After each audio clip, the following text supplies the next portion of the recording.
For 6 years, Sergeant James Harrington had been one of the few black royal guards to uphold the prestigious traditions of Buckingham Palace with unwavering dedication. When he first noticed the woman's racist taunts, it seemed like just another tourist trying to provoke a reaction, the kind of thing that happens all too often during the changing of the guard ceremony. But when she crossed a line by slapping him across the face, something inside Harrington snapped.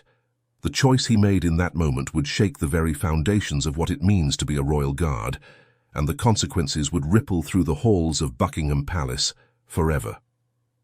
Comment below where you're watching from today, and if you like this shocking story, don't forget to subscribe. The sweltering summer heat bore down on Buckingham Palace as the changing of the guard ceremony commenced.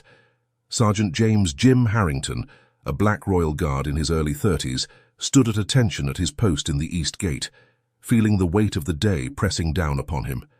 Sweat trickled down his face, soaking into the thick red fabric of his uniform and the heavy bearskin cap perched atop his head. Despite the discomfort, Jim remained perfectly still, fighting the urge to wipe his brow or adjust his stance. He focused on his breathing, using it as an anchor to maintain his composure and dignity in the face of the punishing heat.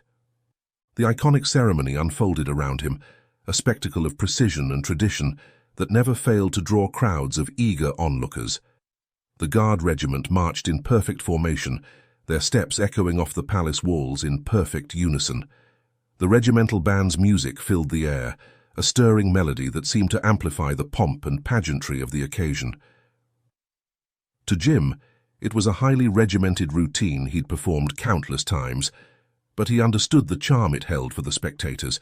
Many saw it as a living symbol of British tradition and the enduring legacy of the monarchy.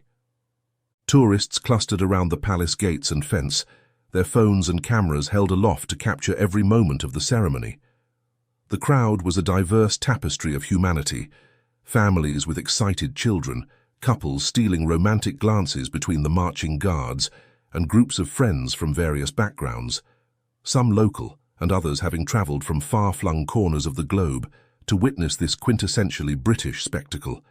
Children pointed excitedly, their eyes wide with wonder at the sight of the guards in their resplendent uniforms. Adults murmured in awe of the guards' discipline and poise, marvelling at their ability to remain so still in the face of the oppressive heat and the constant scrutiny of the crowd. Jim, however, had long since learned to tune out the noise and commotion. He trained his focus inward, letting the usual comments and laughter from the crowd fade into white noise. His purpose was clear: to maintain decorum and order, serving as both a symbol and protector of this cherished national tradition. The heat continued to build as the changing of the guard ceremony began, but Jim's resolve never wavered. As he stood there in the far east wing, ramrod straight and unflinching, Jim couldn't help but thought of the countless hours of training, the grueling physical and mental challenges he'd overcome to earn his place among the elite royal guards. He remembered the pride he'd felt the first time he'd donned the iconic uniform and the sense of responsibility that came with it. This wasn't just a job for Jim, it was a calling, a chance to be part of something greater than himself. His introspective moment was abruptly interrupted by a piercing voice slicing through the silence. "Hey, Black One, can you give us a smile for the camera?" The words, heavy with condescension, were unmistakably aimed at Jim. In the crowd, a blonde woman held her phone high, her face a blend of amusement and disdain. Jim's training kicked in immediately, his face remaining impassive as he stared straight ahead. Years of discipline allowed him to maintain his rigid posture and neutral expression, even as the woman's words sent a jolt of anger through him. He focused on his breathing, using it as an anchor to keep his emotions in check. Frustrated by Jim's lack of response, the woman's tone turned venomous. "What's with all this diversity?" she sneered, her voice carrying clearly over the murmur of the crowd. "If they're going to keep doing this nonsense, at least let real Britons wear the uniform." To make matters worse, the small gathering of the tourists around the woman laughed at her comments, their amusement only serving to intensify Jim's growing frustration. He could feel the eyes of the crowd on him, searching for any crack in his stoic facade, any sign that the woman's words had affected him. The woman, emboldened by Jim's silence, continued her tirade. "Look at him, standing there like a statue. Can't even defend himself, can you?" she taunted, her voice growing louder. "I bet he doesn't even understand what I'm saying. Do you speak English or just whatever they speak where you're from?" The words cut deeper than any of the usual taunts the people had thrown at Jim during his time as a Royal Guard. They struck at the core of his identity, challenging not just his role as a soldier, but his very right to be black and British. The anger that had been simmering within him began to boil, threatening to break through his carefully maintained composure. "Oh, come on," the woman exclaimed, her voice dripping with mock disappointment. "Not even a twitch. Maybe if we poked him with a stick, he'd move. Anyone got a stick?" She laughed at her joke, looking around at the crowd for support. A man standing nearby chimed in, "Leave him alone, he's just doing his job." The woman rounded on him, her eyes flashing. His job is to stand there and look pretty for the tourists, and he can't even do that right. Look at him, doesn't even fit in with the others. The woman's taunts continued, interspersed with laughter from some in the crowd. The heat of the day, which had already been oppressive, now seemed to close in around Jim, making it hard to breathe. Sweat trickled down his back, and he could feel his hands growing clammy around the rifle bayonet inside his white gloves. But still, he remained motionless, a living statue in the face of adversity. The woman's loud remarks and mocking tone quickly drew more attention, as onlookers began to hush her for disturbing the solemnity of the ceremony. A nearby security guard, noticing the escalating commotion, stepped forward to defuse the situation. He approached the blonde woman, his stance calm yet authoritative, handling the matter with professional firmness. "Ma'am," the security guard said, his voice calm but authoritative, "I'm going to have to ask you to step back and respect the guard's space. They're not here for your entertainment." The woman turned to face the security guard, her expression a mixture of indignation and amusement. "Oh, come on," she scoffed. "It's all just a bit of fun. No harm done, right?" The security guard remained unmoved. "Ma'am, I understand you may see it that way, but you caused a disturbance during the ceremony. These guards have a job to do. They're a vital part of our national heritage, and we ask that all visitors show them the respect they deserve." For a moment, it seemed as though the security guard's intervention might have the desired effect. The woman took a step back, followed by a young boy by her side.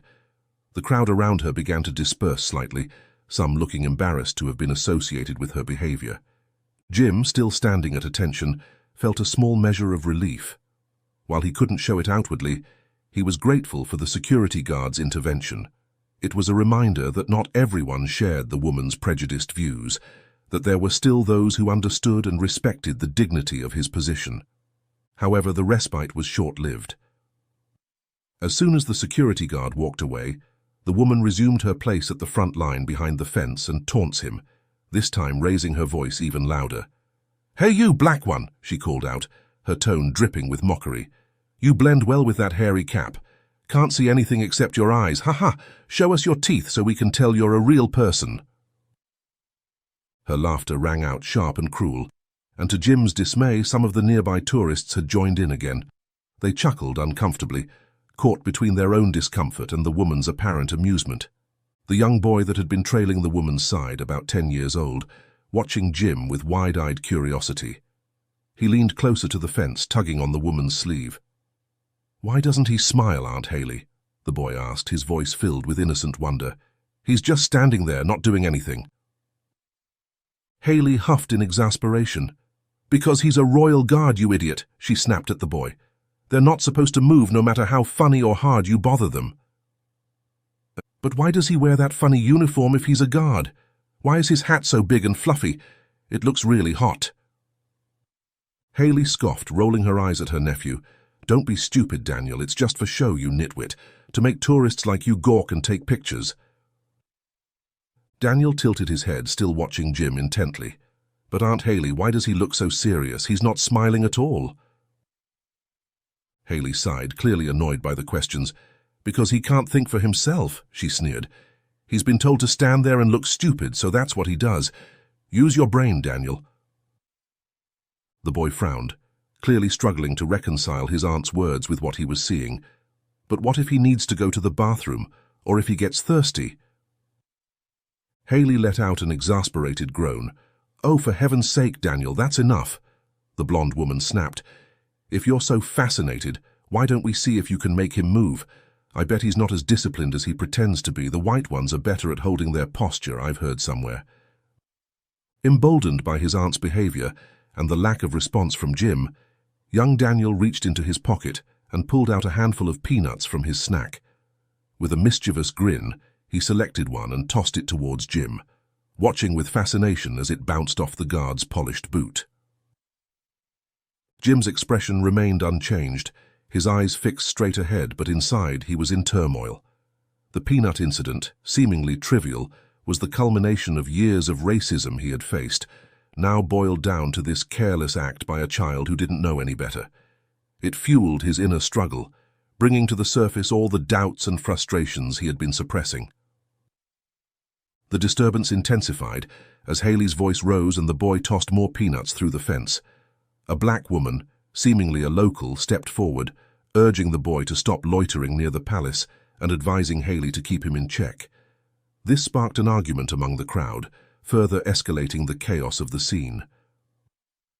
From inside the fence, Major Timothy Hall, Jim's superior who had been passing by, approached. "Is there a problem here, Sergeant?" Major Hall asked. His tones firm and authoritative. Jim's voice was as steady as his posture when he replied, "No, sir, no problem, sir." But even as he spoke the words, he felt the weight of the lie.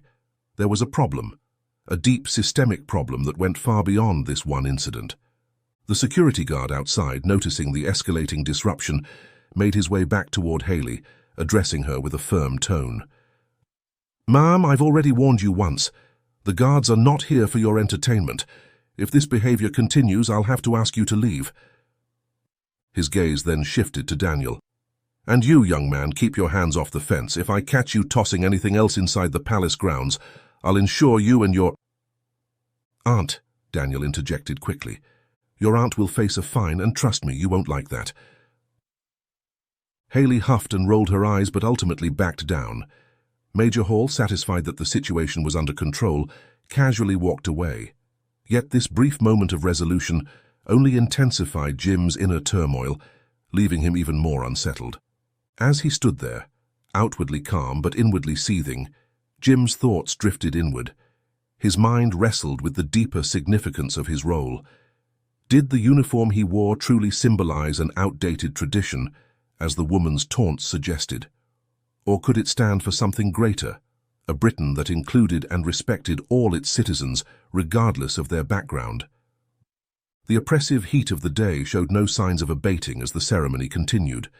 During a momentary lull in the proceedings, young Daniel turned to his aunt, his face flushed and his expression one of boredom and discomfort. "Aunt Haley," he whined, "I'm bored and it's so hot in here, let's go." Haley, her patience wearing thin, seized upon this opportunity to continue her provocation. "Oh, Daniel, boy, you're right. This blackguard is a boring sight," she said, her voice dripping with disdain. "But you know what? He's only boring you because he's the fake guard. Look over there, those royal guards were the real ones," she added, gesturing to the formation further down the line. Jim's jaw clenched imperceptibly at these words, his resolve hardening even as he fought to remain silent and unresponsive. As the procession approached the center of Buckingham Palace, the crowd shifted, moving in the opposite direction to secure a better view. Amid the bustling movement, the woman, Haley, a name Jim had now memorized from her interactions with the boy, grasped Daniel's hand, pulling him along with a rough tug. In the sudden commotion, Daniel's treasured toy guard figure that resembled Jim's uniform slipped from his grasp, landing inside the restricted area close to Jim's post. "My toy. My royal guard," Daniel cried out, his voice filled with distress. He tugged urgently at his aunt's sleeve. "Aunt Haley, my guard fell over there. Can you get it for me, please? Haley, clearly annoyed by the boy's whining, rolled her eyes. Oh, for heaven's sake, Daniel, it's just a stupid toy. Forget about it. The real procession's there and you don't want to miss it. But Daniel was inconsolable. Please, Aunt Haley, it's my favorite. Dad gave it to me before... His voice trailed off, choked with emotion. Haley let out an exasperated sigh. Fine, if it'll shut you up. She turned her attention to Jim, who was still standing motionless at his post. Hey you, blackguard. Be useful for once and pick up that toy. You know I'm not allowed in there. Jim remained silent. His training and sense of duty prevented him from breaking protocol, even as Haley's demands grew more insistent and abusive. What's the matter? Are you deaf as well as dumb? Haley sneered. I said pick up the toy. It's right there at your feet. Or are you too important to help a child? Daniel, caught between his desire for the toy and his discomfort at his aunt's behavior, spoke up timidly. You said he's not allowed to move, Aunt Haley. Ah, Haley huffed, her tone laced with irritation. Why does everything have to be so difficult in this heat? Watch and learn. Without further warning, she glanced around, noting that most of the crowd had shifted toward the front gate, and seized the moment. She climbed over the fence, slipping into the restricted area. Striding directly toward Jim, her face twisted with a mix of anger and prejudice, she closed the distance, disregarding both the rules and the solemnity of the place. What kind of guard are you? She spat, now standing uncomfortably close to Jim. Too good to hand over a toy? Or maybe you're just following orders like a good little soldier, no mind of your own. Jim remained motionless, but inside he was battling a storm of emotions. The woman's proximity, her blatant disregard for protocol, and her racist taunts were pushing him to his limits. Haley, frustrated by Jim's lack of response, made a fateful decision. She raised her hand and in a shocking move slapped Jim across the face. There, let's see you ignore that, you moron. The sound of the slap echoed in the sudden silence that fell over the crowd. For a moment, time seemed to stand still. Then, something inside Jim snapped.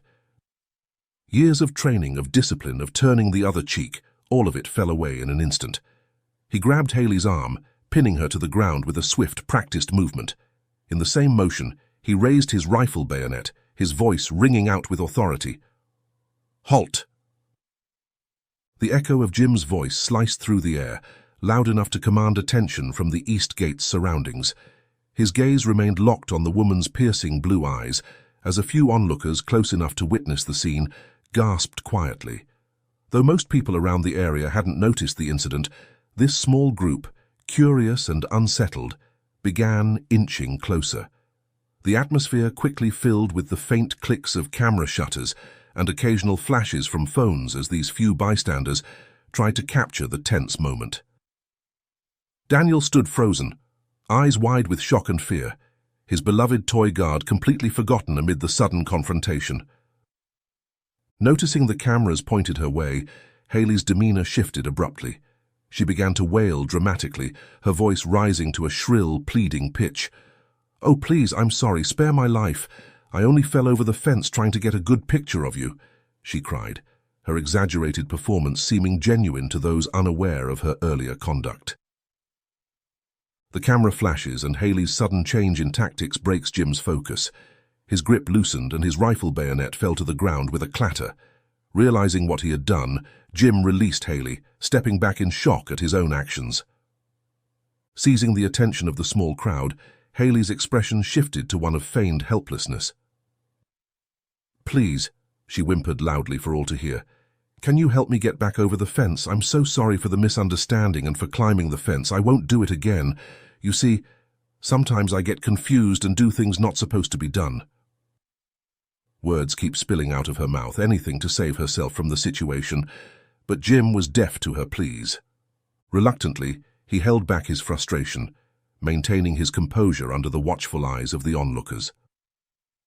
Gesturing to the east gate, he escorted her calmly along the perimeter, guiding her away from the restricted area. When they reached the gate, Jim opened it, allowing her to step through. Just as she crossed the threshold, Haley cast him a fleeting, triumphant look hidden behind her apologetic expression.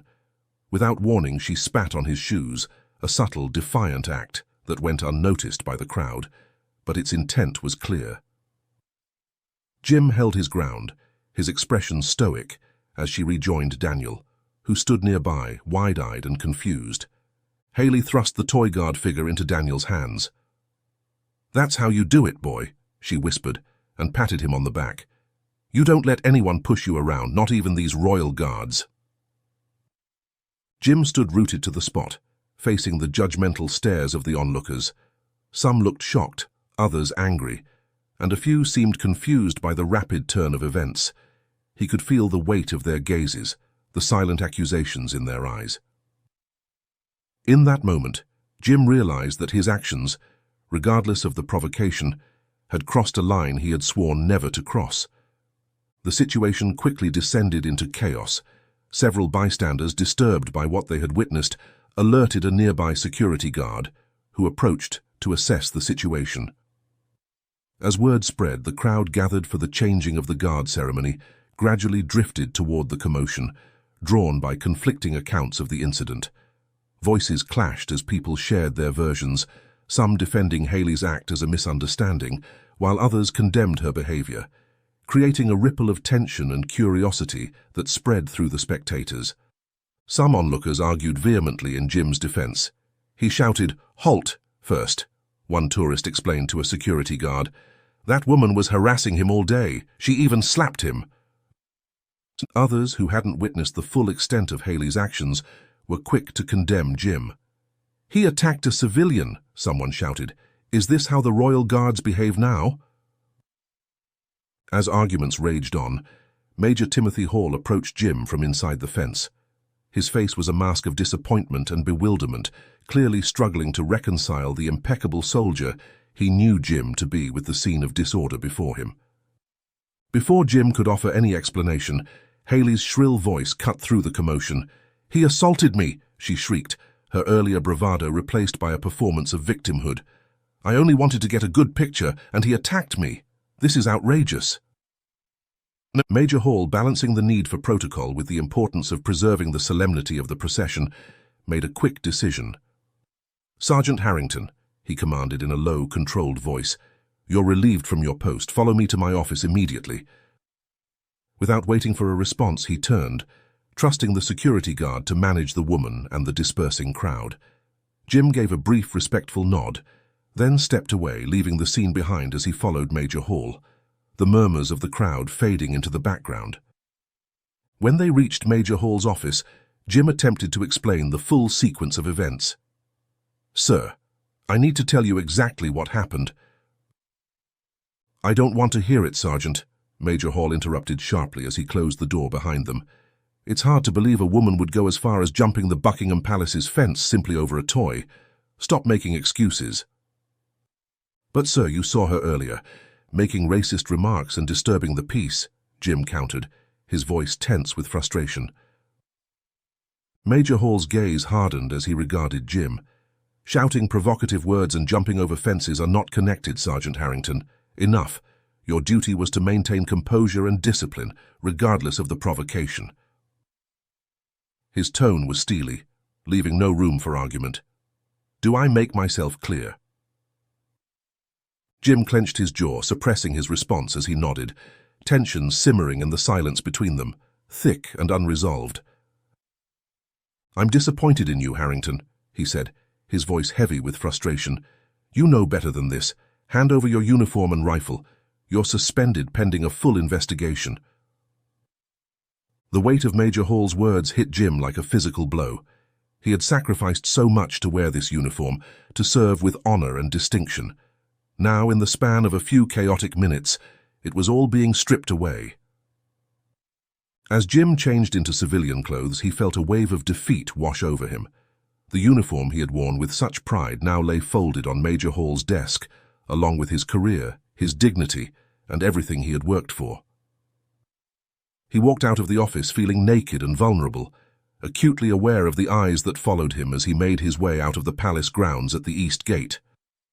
Outside, Jim scanned the crowd for any sign of Haley and Daniel, but they had vanished, swallowed up by the flow of people. In the distance, the ceremony was winding down. Yet in the brief span of its 45 minutes, everything felt altered. What had begun as an ordinary day had spiraled into something deeply unsettling, as if the routine patterns of his world had been quietly, irrevocably disrupted. Standing alone amid the crowd, Jim felt the weight of change settle over him, marking the end of a personal era. The changing of the guard ceremony, with its customary 45 minutes of pomp and pageantry, had come to an end. A fresh shift of royal guards assumed their posts, ready to stand watch for the next 48 hours. The afternoon sun still blazed overhead as Jim sat on a bench outside Buckingham Palace, the events of the past hour pressing heavily on his mind. Now, with his uniform and position stripped away, he felt unmoored, adrift in a sea of uncertainty, wondering how everything had unraveled so quickly in the space of a single ceremony. The crowds from the ceremony had mostly dispersed, but there was still a steady flow of tourists milling about the palace grounds. Jim sat unnoticed among them, no longer the center of attention he had been just a short while ago. As he grappled with the consequences of his actions, Jim noticed a familiar figure approaching hesitantly. It was Daniel, the same boy who had been part of the group taunting him earlier. The child's eyes were wide with a mixture of fear and uncertainty, clearly not recognizing Jim without his iconic guard uniform. "Excuse me, sir," came a small, trembling voice. Jim looked up to see Daniel standing before him, eyes wide with worry. "Have you seen a blonde woman with blue eyes about 5 feet tall? She was wearing a purple crop top and long jeans." "No, leave me alone, boy," Jim replied coldly, his voice edged with bitterness. The thought of helping anyone connected to the woman who had cost him his job felt impossible. I'm lost, sir. That woman's my aunt. I came here with her to watch the procession, but I can't find her anywhere. Can you help me?" Jim looked away, unwilling to meet Daniel's gaze, resentment simmering beneath the surface. "Please, I don't know my way home. My aunt and I lived in the suburb and we rarely visited London," Daniel pleaded, tears seeping into his voice. "Can you stay with me until we find my aunt? I'm scared." Jim looked at the boy, torn between the impulse to walk away and a lingering sense of duty. He glanced around the area, searching for any sign of Haley, but she was nowhere to be seen. The afternoon was wearing on, but there was still plenty of daylight left. Sighing heavily, Jim finally nodded. "All right, lad, we'll find her." As they started walking, Jim's voice softened but held an unmistakable edge. "Just so you know, I'm doing this because you're a minor," he muttered, the hurt clear in his tone. "You were tossing peanuts at me earlier, remember? That's part of the reason I lost my job." Daniel looked up to study Jim's face immediately, a flicker of guilt soon crossing his features. Jim glanced at him briefly, noting the boy's remorse but keeping his focus on the path ahead, determined to see this through despite the bitter taste it left in his mouth. You're the guard, the one my aunt was yelling at?" Daniel's voice was barely a whisper. When Jim nodded, the boy's face crumpled and he looked down, clearly overwhelmed. "I'm so sorry, I didn't mean to get you in trouble, I just—" Daniel stuttered, struggling to find any explanation for his or his aunt's behavior. His mouth opened and closed as he searched for words that wouldn't come. "You just didn't know better," Jim finished quietly, his tone softer than before. The boy's remorse was evident, and though it didn't undo the damage, it softened something in Jim, a small glimmer of understanding passing between them as they continued walking in search of Haley. "Why did you become a guard?" he asked suddenly, looking up at Jim with genuine interest. Jim considered the question for a moment. "I wanted to serve my country, to be part of something bigger than myself," he replied, his voice tinged with a mixture of pride and sadness. "I thought standing guard at the palace was a way to protect our history and traditions." Daniel nodded thoughtfully. It looked really hard standing so still for so long, especially in this heat. "It takes a lot of practice and discipline," Jim admitted, "but that's part of the job." As they continued their search, Daniel opened up more. "I've been staying with Aunt Haley since "Since my parents died," he said quietly. "It was a plane crash. Aunt Haley doesn't really want me around, I think. She's always angry or ignoring me." Jim felt a pang of sympathy for the boy. Despite his earlier role in the day's events, Daniel was clearly a child in need of guidance and care. "That must be very hard for you," Jim said softly. "But that doesn't excuse bad behavior. Respect and kindness should never be sacrificed for approval or attention." Daniel nodded solemnly, clutching his toy guard figure tightly. "I understand. I won't do it again, I promise." As they walked, Jim found himself reflecting on his own journey. He thought about the challenges he had faced growing up, the mentors who had guided him towards a path of service and honor. In Daniel, he saw a child at a crossroads, capable of either following in his aunt's footsteps of prejudice or choosing a better path. "You know," Jim said as they walked, "being a guard isn't just about standing still and looking impressive. It's about honor, duty, and protecting what's important.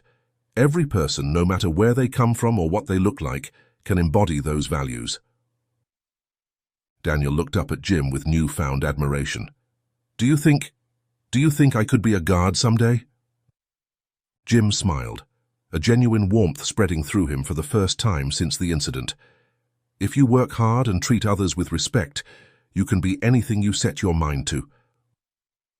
As they continued their search, the afternoon sun casting long shadows across the palace grounds, Jim realized that this interaction with Daniel was giving him a new perspective on his own situation. Yes, he had lost his job, but perhaps there were other ways to serve and make a difference. The uniform didn't define him. His actions and values did. Suddenly they heard a commotion coming from the far corner of the west gate of the palace. Jim's instincts, honed by years of service, immediately went on alert. "Stay close," he told Daniel as they moved towards the source of the disturbance. As they rounded a corner, they saw a sight that made Jim's blood boil. There, harassing another blackguard stationed at the furthest side of the gate, was Haley. Her voice hurling insults carried across the open space, filled with the same venom she had directed at Jim earlier. "Hey you," Haley shouted at the impassive guard. "What's the matter? Can't you smile for the camera, or are you just another fake guard like the last one?" Jim felt a surge of anger course through him. The earlier confrontation had cost him his job, his dignity, and nearly his self-control. But now, seeing another guard subjected to the same abuse, he knew he couldn't stand idly by. He had to act, but this time he would do so without the constraints of his uniform. His strode was as wide as his feet allowed, prepared to confront Haley. "Excuse me," Jim said, his voice firm as he approached Haley. "I think that's quite enough." Haley turned, her face twisted in a sneer. "And who do you think you are?" she spat. "This is none of your business." Jim stood his ground, his posture straight and dignified even without his uniform. "Actually, it is my business. I'm the guard you harassed earlier, the one you got suspended." Haley's eyes widened as she recognized Jim, a flicker of a victorious grin flashing across her face before settling into a smirk of bravado. "Oh, it's you," she drawled, her voice thick with disdain. "I see, now you can talk. Come to cause more trouble, have you?" Her gaze was sharp, mocking, as if she held all the power, dismissing any hint of remorse. Jim felt his jaw clench, but he steadied himself, reminded of the boy standing anxiously beside him. "No," Jim replied calmly. "I've come to tell you that your behavior is a disgrace, not just to the royal institution, but to your young nephew as well." He gestured to Daniel, who stood a few paces behind, watching the confrontation with wide eyes. Haley's face flushed with anger. "How dare you lecture me about my nephew? You know nothing about our situation." "I know enough," Jim countered. "I know that a child deserves better than to be taught hate and disrespect. I know that the uniform these guards wear represents something far greater than your narrow-minded prejudices." As Jim spoke, he noticed curious people closing in around them, drawn by the confrontation. Among them, he spotted a familiar face. Major Hall, who must have been on his afternoon break after the ceremony. That's the only explanation to see such figure outside the palace gate. Major Timothy Hall, pushed his way through the gathering crowd, his face a mask of stern professionalism. His eyes, however, betrayed a flicker of concern and curiosity as he took in the scene, glancing from Jim to Haley and finally to young Daniel. "What's going on here?" Major Hall's authoritative voice cut through the tension. Standing tall in his immaculate uniform, he was a stark contrast to Jim in his civilian clothes. "Jim, I dismissed you from duty pending judgment, and now you're here stirring up trouble. Does honor mean nothing to you?" Jim straightened instinctively, old habits refusing to fade. "Sir, yes, sir. This woman," he gestured calmly toward Haley, "is harassing another Black Royal Guard." Major Hall's gaze snapped to Haley, who quickly dropped her smug grin, replacing it with an expression of feigned innocence. She widened her eyes, adopting a sweet, almost childlike tone as she spoke. "Sir, I don't understand the fuss," she said, clasping her hands together. "I only wanted a picture with the Royal Guard. I didn't mean any harm." She threw a quick, practiced glance toward the onlookers, as if hoping they'd buy her act. Jim clenched his jaw, watching her performance with a mixture of frustration and disbelief, while Major Hall's expression remained unreadable as he took in the contrasting accounts. "Honor means everything to me, sir," Jim said, his voice steady. "That's exactly why I can't stand by and watch this woman undermine it, tarnishing our tradition with her slender and prejudice." Before Major Hall could make his mind, Daniel stepped forward, his small voice trembling but determined. "It wasn't his fault, sir," the boy said, looking up at Major Hall. "My aunt. She jumped over the fence earlier to grab my toy. She slapped him first." Major Hall's eyebrows rose in surprise. He turned his gaze to Haley, who was now sputtering in indignation. "That's preposterous," Haley exclaimed. "You can't possibly believe the word of a child over an adult." "He's telling the truth," Jim added calmly. "After the slap, she abandoned Daniel in the crowd. I was helping him find her when we came across her harassing another guard." Major Hall's expression hardened as he processed this new information. He looked at Daniel, his voice softening slightly. "Is this true, young man?" Daniel nodded vigorously, his face scrunched with remorse. "Yes, sir. Aunt Haley was saying mean things to the guard all day. I was wrong too, throwing peanuts and hanging around the palace when I should have keeping my distance." His voice grew quieter as his face crumpled with shame. "I'm really sorry about that." The sincerity in Daniel's eyes was unmistakable, and in that moment, Jim felt a surge of pride for the boy, touched by his honesty. Jim glanced at him, both surprised and grateful for Daniel's courage in speaking the truth. Major Hall's gaze softened slightly as he looked between Daniel and Haley, clearly weighing the conflicting accounts. The boy's earnest admission stood in stark contrast to Haley's calculated innocence, and the increasing crowd seemed to hold its breath, sensing a shift in the air. Realizing that her nephew had betrayed her, Haley turned on Daniel in a fury. "You ungrateful little brat," she snarled, her face contorted with rage. "I should have known you'd side with him. You're nothing but trouble, just like your parents. I didn't even want you with me. I left you in that crowd hoping you'd get lost." The poison in Haley's voice shocked everyone present, including Jim and Major Hall. Daniel's face rumpled, his shoulders trembling as he realized the depth of his aunt's hatred.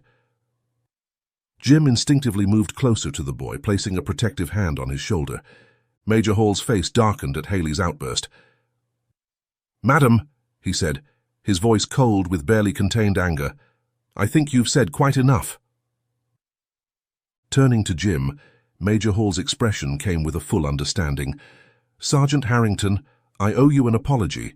It seems I acted hastily earlier without full knowledge of the situation." Jim nodded, accepting the apology with grace. "Thank you, sir. I understand the position you were in." Major Hall turned to address the gathering crowd, his voice carrying authority and resolve. "If any of you witnessed the incident earlier between this woman and the Royal Guard, please step forward. If anyone has recordings or evidence, we welcome your accounts. The Crown appreciates your honesty and willingness to speak up." He paused, allowing his words to settle over the crowd. Your courage in bringing the truth to light is commendable." Several onlookers exchanged glances, some reaching for their phones while others stepped forward, a few murmuring among themselves as they prepared to share their observations.